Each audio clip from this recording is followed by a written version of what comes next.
या शरीररूपी मथुरेमध्ये जर देवाला प्रगट करायचं असेल तर आपली ही शरीररूपी मथुरा महाराज स्वच्छ असायला पाहिजे. पवित्र तो देह वाणी पुण्यवंत आणि जो वदे अच्युत सर्व काळ. आपल्या हृदयामध्ये जर देवाला प्रगट करायचं असेल तर हा देह पवित्र झाला पाहिजे. म्हणजे सर्व काळ जो वदे रात्रंदिवस ज्याचं ज्या अच्युत भगवंताचं नाव आहे आणि त्या भगवंताचं रात्रंदिवस जो स्मरण करतो तो देह पवित्र आणि ती वाणी पुण्यवान आहे. आणि एकदा का देह पवित्र झाला वाणी पुण्यवंत जर झाली मग त्याच्या जिभेवर येऊन महाराज सरस्वती वास करते. सरस्वती मैया त्याच्या जिभेवर येऊन वास करते आणि मग वेद वेदांताचं ज्ञान त्याच्या जिभेवर येऊन नृत्य करायला लागते. गुरुवर्य वैकुंठवासी वक्ते बाबा आबा आम्हाला सांगायचे रात्रीचे आबा आबा महाराज म्हणत ना तर ते हरिभक्त पारायण वैकुंठवासी वक्ते बाबा होते. ते सांगायचे ज्याचा देह पवित्र झाला आणि वाणी पुण्यवान झालेली आहे तर वेद वेदांताचं नव्हे तर गीतेचं ज्ञान सुद्धा येऊन त्या संस्कृतल्या श्लोकाला पण असं वाटतंय की मी त्या महात्म्याच्या वाणीवर जिभेवर जावं आणि माझं सारखं करून घ्यावं. आणि त्यांची लाईन लागते महाराज जसे गीतेचे श्लोक आहेत ना त्यांची लाईन लागते की त्याला वाटते ज्यावेळेस भगवान संत सम्राट ज्ञानोबाराय नेवाशाला गीता सांगत होते गीतेचा अर्थ मराठीमध्ये सांगत होते ज्ञानेश्वरी लिहित होते त्यावेळेस गीतेचा अर्थ करत असताना गीतेचा एक एक श्लोक मागचा श्लोक पुढच्या श्लोकाला ढकलत होता. कारण प्रत्येक श्लोकाला असं वाटत होतं कधीतरी याला लोटावून मी त्या महात्म्याच्या वाणीत जाऊन बसावं असं समजणार नाही तुम्हाला. जसं की भंडारा आहे आणि भूक लागली आणि लाईन लागलेली आहे. आता लाईन लागली बारी लागलेली आहे आणि मग भूकची वेळ झालेली आहे आणि मग महाराज मागचा पुढच्याला ढकलत असतो. पुढचा म्हणत असतो अरे ढकलू नका ढकलू नका. मागचा म्हणते ढकलत नाही आपोआपच ढकलल्या जातात ना.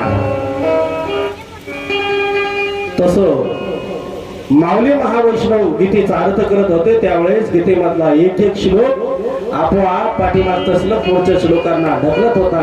याचा अर्थ असा आहे ज्याचा देह पवित्र झाला वाणी पुण्यवान झालेली आहे आणि महाराज वेद वेदांताचं ज्ञान त्याच्या जिभेवर येऊन नृत्य करायला लागते. कारण भगवंताचा वास त्याच्या हृदयामध्ये नित्य असतो. तेव्हा आपल्याला जर देवाला आपल्या हृदयामध्ये प्रगट करायचं असेल आता ही शरीररूपी मथुरा आहे. हे शरीर आहे ना हीच आपली मथुरा तिकडे तिकडेच राहू द्या. आता या मथुरेमध्ये देवाचं प्रागट्य झालं पाहिजे. काल देव प्रगट झाले मथुरेमध्ये प्रगट झाले पण टिकले का टिकले नाही महाराज गोकुळामध्ये गेले का. याचं कारण आहे कारण त्या मथुरेमध्ये अहंकार रूपी कंस वास्तव्याला आला. त्या मथुरेमध्ये वासना रूपी पुतना वास्तव्याला आहे. काम रूपी बकासूर आहे. लोभ रूपी अगासूर आहे. क्रोध रूपी तृणावत आहे. मत्स्य रूपी धेनुकासूर आहे. हे सगळे असुर मथुरेमध्ये असल्यामुळे भगवान त्या ठिकाणी प्रगट तर झाले पण टिकले नाही महाराज. ज्या ठिकाणी भक्ती आहे ज्या ठिकाणी नंद बाबा आहे ज्या ठिकाणी यशोदा आहे त्या ठिकाणी भगवान परमात्मा जातात. मग या मथुरेमध्ये जर देवाला प्रगट करायचं असेल तर आपल्या आत असणारा अहंकारी रूपी जो कंस आहे पहिले त्याला मारलं पाहिजे. अहंकार हा सगळ्यात जास्त घातक आहे. कोणाला कशाचा तर कोणाला कशाचा. कोणाला धनाचा अहंकार कोणाला रूपाचा अहंकार कोणाला कशाचा अहंकार. पण महाराज म्हणले जोपर्यंत हा कंस तुमच्या हृदयामध्ये वास्तव्याला आहे तोपर्यंत भगवान मथुरेला प्रगट झाले पण टिकत नाही. आणि जिथं नंद बाबा आहे यशोदा आहे तिथे गेल्याशिवाय राहत नाही. आणि अहंकार नाही असा एकही माणूस नाही लक्षात घ्या. अहंकार नाही असा एकही नाही. काही माणसं अशी जमिनीला चालतच नाहीत महाराज. काही माणसं आकाशालाच चालतात.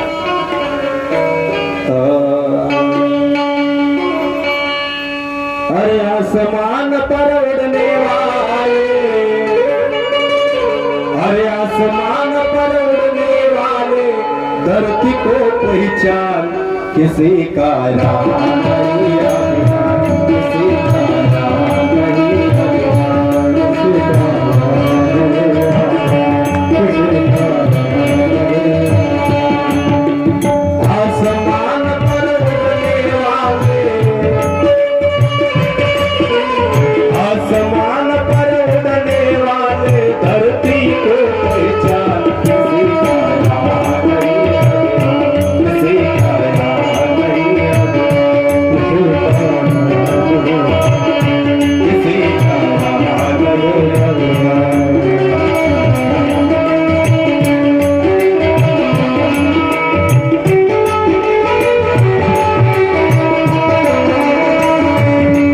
रावणासारखे झाले, अहंकार राहिला नाही.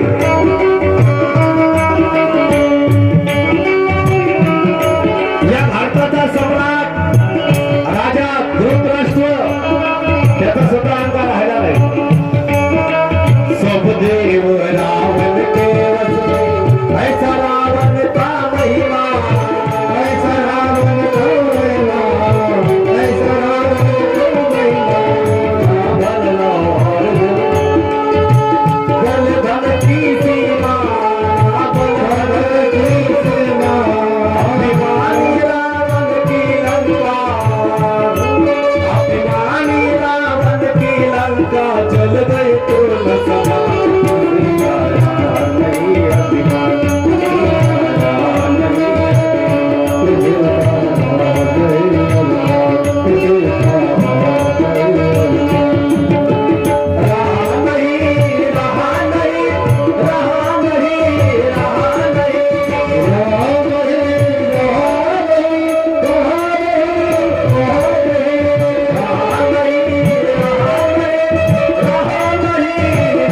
नहीं, रहा नहीं, रहा नहीं, रहा नहीं. आसमान पर उड़ने वाले,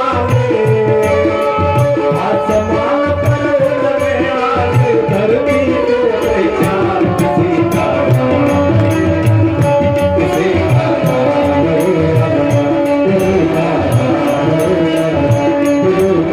राम नहीं अभिमान, किसी का राम नहीं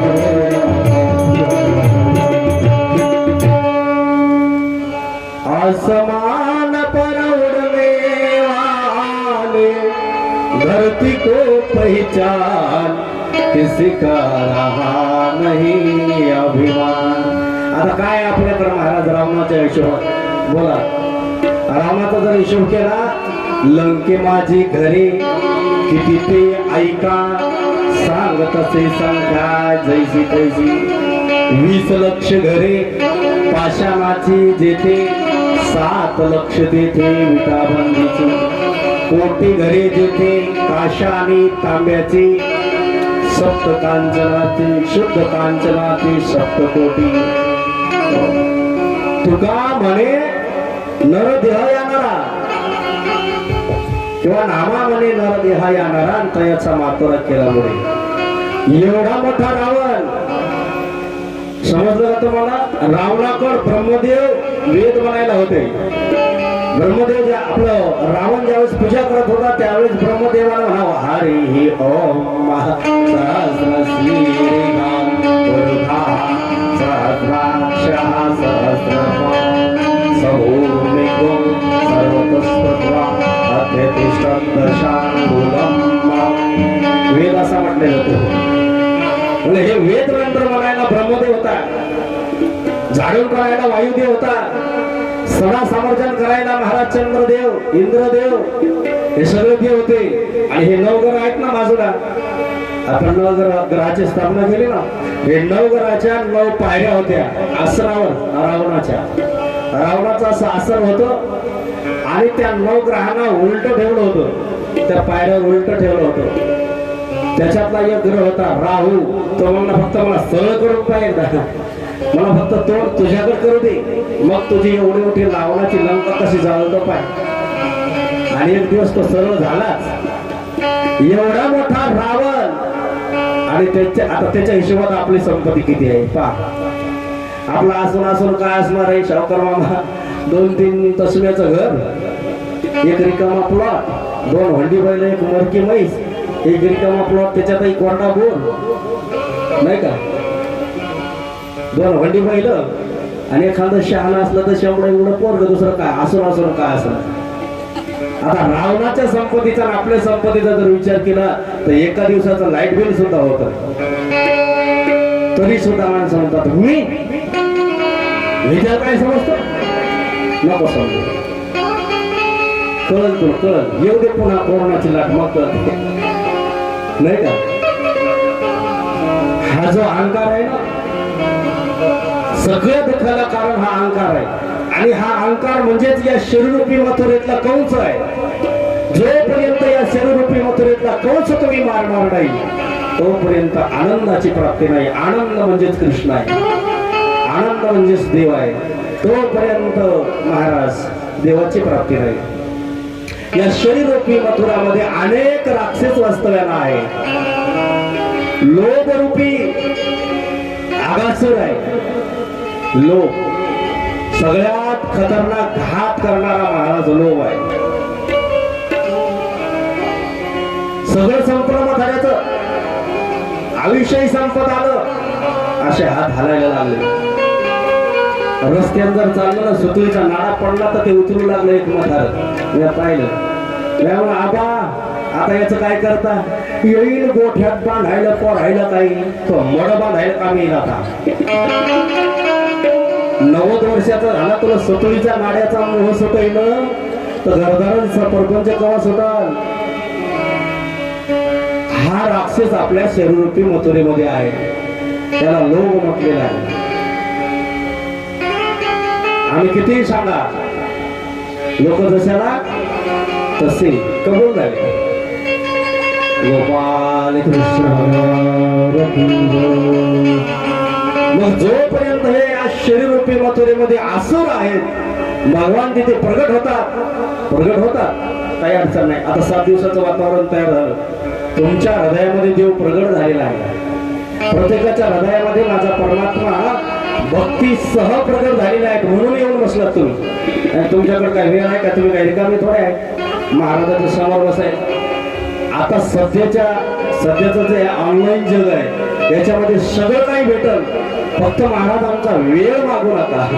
आमच्याकडे वेळ नाही, बाकी सर्व आमचं काय घ्यायचं तर घ्या, पण वेळ आमच्याकडे नाही. पण आता हे 7 दिवसाचं वातावरण तयार आहे. आता या शरीररूपी मथुरेमध्ये देव प्रगट झाले, पण टिकत नाही. जसं सप्ताह झाला की पुन्हा जशाला तसेच महाराज. का टिकत नाही याचं कारण आहे, कारण अहंकार रूपी कंस या शरीररूपी मथुरेमध्ये वास्तव्याला आहे. लोभरूपी आगासुर आहे, क्रोधरूपी तृणावत आहेत. आणि म्हणून भगवान प्रगट होतात पण टिकत नाहीत, म्हणून गोकुळामध्ये गेलेले आहे. भगवान गोकुळाला का गेले, तिथं नंद बाबा आहेत, यशोदा मैयामध्ये भक्तीचं स्वरूप आहे, म्हणून भगवान परमात्मा गोकुळाला गेलेले आहे. आणि पुढे महाराज भगवान गोकुळाला गेले. काल जन्मोत्सव साजरा झाला, आपण तो पाहिला. गोपिका आल्या होत्या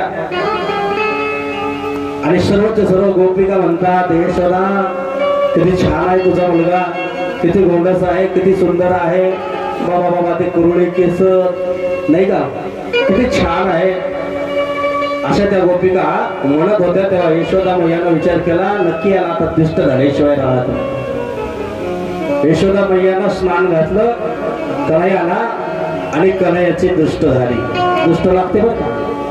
कृष्ण जन्म झाला, झाल्या कृष्ण जन्म झाला का त्या दिवशी इतके आळस येते, जांभळा येतं सांगणाऱ्याला सुद्धा. अर्धा तास खूप त्रास होतो त्या बाबाचा जन्म झाल्याबरोबर. यशोदा मैया म्हणते, नक्की एखाद्या कोणाची तरी तुला दृष्ट झाली, कोणाची दृष्ट झाली तुला माझ्या पंढरी राया.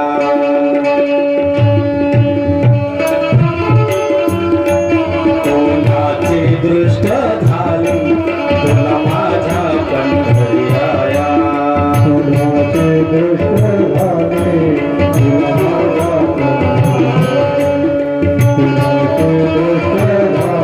तुला माझ्या पंढरी राया.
यशोदा मैयानं पाळण्यामध्ये गोष्ट काढून टाकलेला आहे आणि कन्हैयाला सकाळी सकाळी स्नान घालून झोपी घातलेलं आहे पाळण्यामध्ये.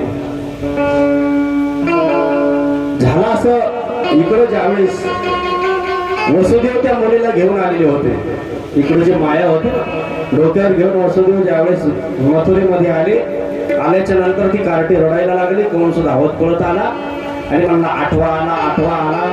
शिपाई वगैरे सर्व कंसाला बातमी सांगतात.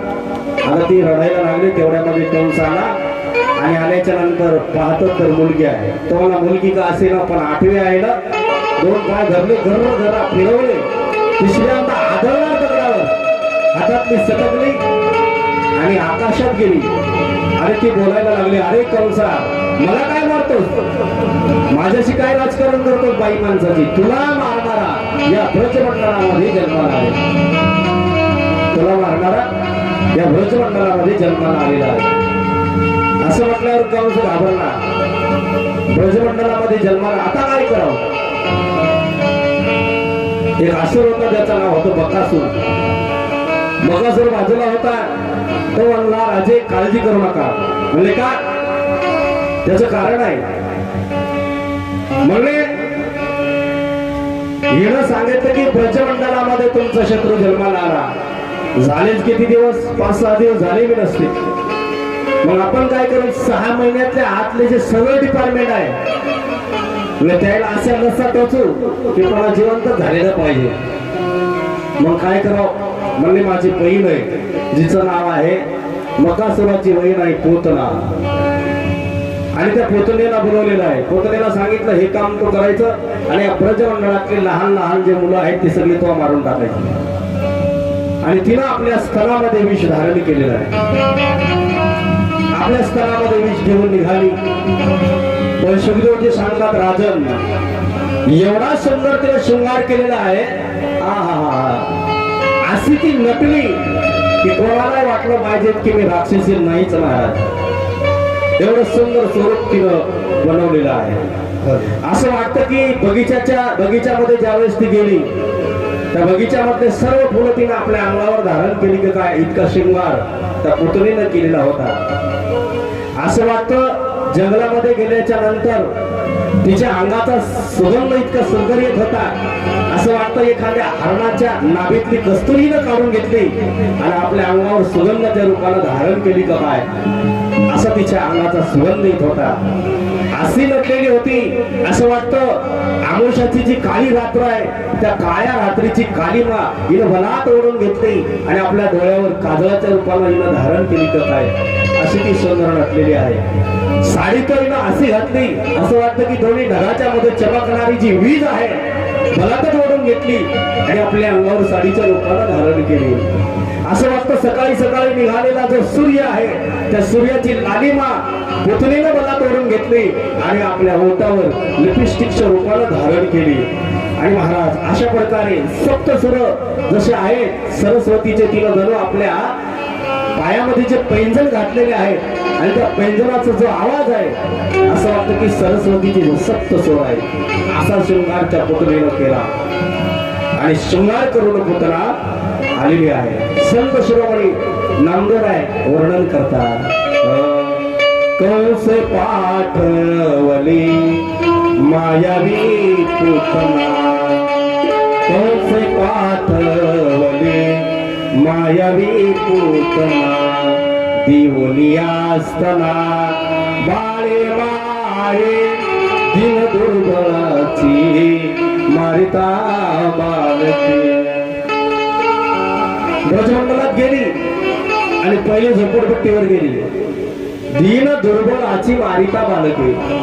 झोपडपट्टीवर गेली. लहान लहान मुलं खेळत होते. लगेच मांडीवर घेतले, स्तनाला लावले, 2 घोट पिले की मुलगा जाग्यावर गेला. दीन दुर्बळाची मारिता बालके, करिता ती सोके माया बाप, करिता ती सोके माया बाप, दीन दुर्बळाची मारिता बालके. असे लहान लहान मुलं मारत तिने झालेली आहे. आणि असा शृंगार करून आता हिनं टेस्ट घेतली आणि नामदेवराय म्हणतात कुठे गेली नामा म्हणे आली नंदाची घरी नामा म्हणे आली नंदाची घरी स्वरूपी सुंदरी देवांगना स्वरूपी सुंदरी देवांगना दिन दुर्बळाची मारिता बालके दिन दुर्बळाची मारिता बालके नामदेवराय वर्णन करतात नामा म्हणे आली नंदाची घरी आणि नंदाच्या अंगणामध्ये ती उतरली सुखदेवजी सांगतात राजन ती पुतळा कशी दिसत होती असं वाटत आहे की स्वर्गातली एखादी अंगणा त्या ठिकाणी कृष्णाला भेटण्याकरता पाहण्याकरता आलेली आहे कारण ब्रजमंडळातल्या अनेक स्त्रिया येत होत्या कशा करता येत होत्या अनेक स्त्रिया येत होत्या आणि यशोदा मैयाला घरी बसणाऱ्या स्त्रिया येत होत्या म्हणजे नंद राजाला मुलगा झालाय आणि वयाच्या 35-40 वर्षी मुलगा त्या ठिकाणी झालेला आहे म्हणून ब्रजमंडळातल्या काही स्त्रिया काही पंडितांनी सर्वच्या सर्व येत होत्या आणि यशोदा मैयाला काय म्हणत होत्या तुला कृष्ण झालाय ना त्या बदल्यामध्ये आता आम्हाला काही दे मागण्या करता येत होत्या लाला जन्म सुन आई यशोदा मैया दे दे बधाई लाला जन्म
लाला जन्म सुन आई यशोदा मैया दे बधाई ब्रजमंडळातल्या स्त्रिया रोज येत होत्या मैया काहीतरी दे आणि हक्कानं त्या ठिकाणी मागत होत्या चोडी भी लुंगी मैया कंगना भी लुंगी पैजल की दे दुधाई यशोदा मैया दे बधाई कपडे पण मागत होत्या आणि कपडे काय घालतात तिकडं आता साड्या बिड्या जास्त नाहीत महाराज आता बी लेहंगा भी लुंगी मैया चुनरी भी लुंगी लेहंगा भी लुंगी मैया चुनरी भी लुंगी अंगिया की दे सिलाई यशोदा मैया दे बधाई ब्रजमंडळातल्या स्त्रिया ज्या आहेत ना आजही काही खूप सुंदर खाली असा घागरा असतो आणि वरून चोळी असते. राधाराणी जसे घालतात ना तसे आजही वृंदावनात जर गेलात तर इस्कॉन मंदिराच्या समोर तर खूप छान ड्रेस आहे. अंगिया की दे सिलाई यशोदा मैया दे बधाई. आणि सुखदेवजी सांगतात राजन असं वाटतं की पुतना ज्यावेळेस आली ना ही स्वर्गातली स्वर अंगणाच आहे की काय. आणि रोज ब्रजमंडळातल्या स्त्रिया येत होत्या आणि ती उतरलेली आहे नामा म्हणे आली नंदाची घरी.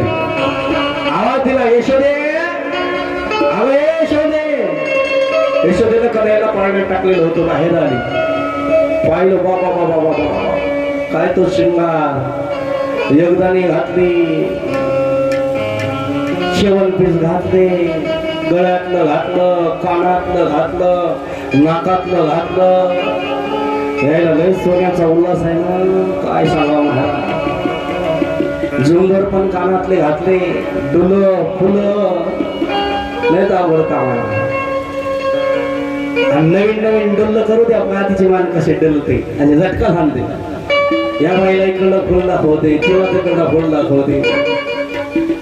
हो नवीन नवीन आणू द्या नवऱ्याला काय का महाराज. नुसते नाकात मोरडी जरी असली ना मोरडी म्हणतात कळते तुम्हाला तुमच्या इकडं का असते ते नाकातले मोरडी कानातलं किडूक मिडूक हे जरी नवऱ्यानं करून आणलं ना असे नाकाला झटका आणते मोडून जाईल ना जरा थांब. आणि इकडून तिकडून नेमकंच केलं झटके आणण्यातच गेलं हरपलं. आणि लग्नाला जाताना तर एवढा उल्हास बाईच्या गळ्यात नसलं काही नसलं तरी दुसऱ्याचा उसला पासला मागून पण नेते. बाई तू याच्या दिवस पद द्यावं लय मोठ्या लोकांनी मी एकटी चांगले नाही सर. घडलेली घटना आहे लक्षात घ्या. एकीनं दुसऱ्याची एकदा मागून नेली लग्नात हरपली पिशासारखीच पळू लागली व लग्नात. मिळाला मावशी एवढी करून बाप्पा बाई नाही नवरा जीवच घेते नवरा आडमुठ. हिला माघाऱ्याच कारभार केला हे कारभार चालते याचा माघाऱ्या चालते ना माघाऱ्या कारभार चालते. लग्न जर आलं मैत्रिणी असतात पण ते सोन आहे सोपं समजू नका आणि देऊ नका आजपासून. तिलाही ताण नाही तुलाही ताण नाही. आज गरम केवढ्याच आहे तोळा तो विचारलो 50 तर पुढत असं एवढं सोपं आहे का. मग एवढी मोठी वस्तू दुसऱ्याची घेऊन जायची काय जीव द्यायचा आहे का. आपल्याला नाकातलं किडूक मुडूक बनवायला 12 वर्ष लागतात. तिनं कशाला महाराज 1 तोळ्याची एकदा घेऊन जावं दुसऱ्याची वस्तू काही गरज आहे. घेणं देणं कधी लावून येणं जाय केलं लय अवघड आहे मला. आणि एक सांगू का तुम्हाला हे सोनं नाणं हे काय खरं नाही. हे जे आहे ना आपला निर्विष्णी जर पती असेल आणि आपल्या पतीला जर आपल्या भावना कळत असतील तर तेच तुमचं सोनं आहे. गोपाल खरं सोनं तेच आहे. या सोन्याला काही किंमत नाही बाहेरच्या सोन्याला. एक असलं तरी पण झालं मंगळसूत्र आणि तेही जरी नसलं तर असं तुळशीचं घाला हे मंगळसूत्रच आहे. तुमच्या गळ्यातलं मंगळसूत्र आणि आमच्या गळ्यातलं मंगळसूत्र एकच आहे. हे सगळं श्रेष्ठ आहे. आता याचा तर असा दंड काय आमच्या वारकरी संप्रदायामध्ये बाबाजी याच्यावर जर सोनं घातलं ना सांगूच का याच्यावर जर सोनं घातलं तुळशीवरील सोने आणि हे गाढवाचे लेणे गोपाल आमच्या देवाच्या समोर हे सगळ्यात मोठं सोनं आहे. आणि याच्यावरून महिला मंडळाचं सोडून द्या महिला मंडळांना घालावं लागते मंगळसूत्र वगैरे घालावं लागते. पण एवढं मोठं सोनं सोडलं आणि याच्यावर महाराज ते ओम ते काय नोम बाय नोम तुमच्या लय अंगठ्यात घरात ठेवा नाही असं काही नाही. पण लयच दाखवायची सवय. एखादी साधी घाला असेल पडली तरी टेन्शन नाही हरपली राहिली तरी चाललं. तुळशीवरी सोने आणि गाढवाचे लेणे म्हणून जो अस्सल वारकरी आहे त्याला तरी आपल्या तुळशीची बाज याच्या गळ्यात आहे त्याच्यावरून सोनं घालू नये. जाऊ दे आता आपण असा विषय लावतो गोपाल. आता ती पुतना इतकी सुंदर सजलेली होती महाराज, असं वाटलं की स्वर्गातली सोड अंगणाच काय. शेवण पिसम त्या पितळ्यान काय नोन बाई नोन डोरलन नाकात नथन कानातले किडूक मिळत आणि म्हाताऱ्या मायाला सांगतो लय तुमच्या कानात बाळ्या ठेवू नका हो, चष्मे आल्या हो. हो